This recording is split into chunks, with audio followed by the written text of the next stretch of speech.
જય શ્રી કૃષ્ણ। આજે આપણે બનાવશું રજવાડી રોટલો।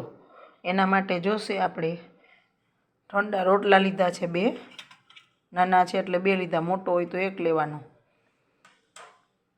વરિયાળી છે 1 ચમચી, 1 બાદિયાનું ફૂલ, 3-4 લવિંગ, તજનો ટુકડો, તમાલપત્ર છે, 1 ચમચી સિંગદાણા છે, 2 ચમચી દ્રાક્ષ છે, 1 ચમચી કાજુ અને 1 ચમચી બદામના કટકા છે, 1 નંગ મરચું છે, અડધી ચમચી આદું છે, 3 ચમચી લસણની ચટણીની પેસ્ટ કરેલ છે એ છે, અને ધાણા ભાજી છે 3 ચમચી, 1 નંગ ડુંગળી સુધારેલી છે, અને 1 નંગ ટમેટું છે। મસાલા બધા એક વાટકીમાં મિક્સ કરશું। રોટલાનો દરદરો ભૂકો કરી લેશું। પહેલાં રોટલાનો આવો દરદરો ભૂકો કરી લીધો છે। સાવ દળી નથી નાખવાનો, આવી કોકો કટકી એ રીતે મિક્સરમાં ક્રશ કરી લીધો છે। હવે તેલ મૂકીને વઘાર કરી લેશું। 3 પાવરા તેલ મૂકી દીધું છે, ને આ ચમચીનો જ માપ રાખશું બધામાં। તેલ સેજ ગરમ થઈ ગયું છે એટલે તમાલપત્ર, બાદિયા અને લવિંગ ને બધું નાખી દેશું।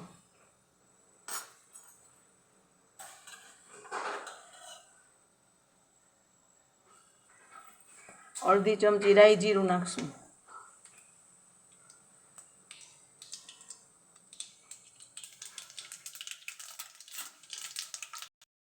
રાઈ જીરું સતળાઈ ગયા છે। 5 ચમચી હિંગ નાખશું। ડુંગળી વઘાર દેશું। પહેલાં લાઇટ બ્રાઉન કરશું ડુંગળીને। લાઇટ બ્રાઉન થઈ ગઈ છે, ટમેટું નાખી દેશું।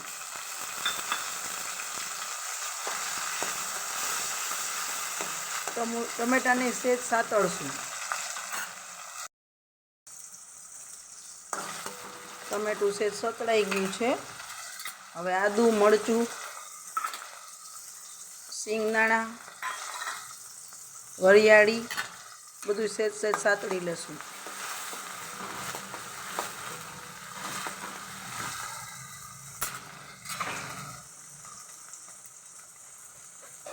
લસણની પેસ્ટ નાખી દેશું।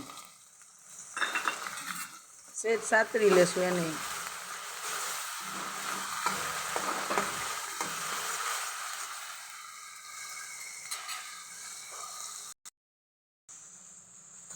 બધું સતળાઈ ગયું છે। હવે ડ્રાય મસાલા નાખી દેશું। 1 ચમચી ચટણી છે કાશ્મીરી લાલ તીખી, 1 ચમચી, અડધી ચમચી ધાણા જીરું, 5 ચમચી હળદર, 1 ચમચી મીઠું। મસાલા બધા ધીમો ગેસ રાખીને જ કરવાના છે એકદમ, નહીતર બળી જશે। બધું મિક્સ કરી લેશું સરખું।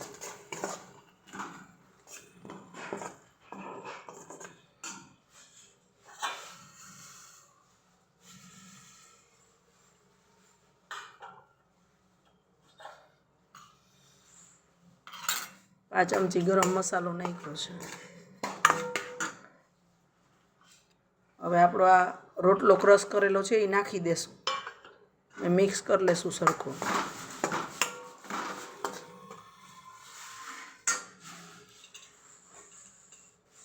ધાણા ભાજી નાખી દેશું।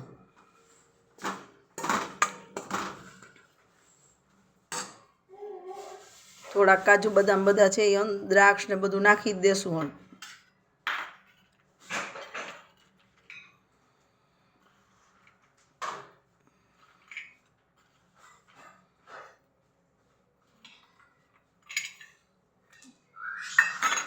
બધું સરખું મિક્સ કરી લેશું। હવે બરાબર સતળાઈ ગયો છે અને મિક્સ થઈ ગયું છે, તૈયાર છે આપણો। સેજ હવે ઉપરથી ધાણા ભાજી નાખી દેશું, સર્વ કરી દેશું। તૈયાર છે આપણો આ રજવાડી રોટલો। બધું અંદર સતળાઈ ગયું છે, કાજુ બદામ ને, એટલે પછી કાંઈ ગાર્નિશ કરવાની જરૂર જ નથી રહેતી, એટલો સરસ લાગે છે। તો એકવાર જરૂરથી ટ્રાય કરજો। જો મારી રેસિપી તમને ગમતી હોય ને તો લાઈક, શેર અને સબસ્ક્રાઈબ કરજો। જય શ્રી કૃષ્ણ।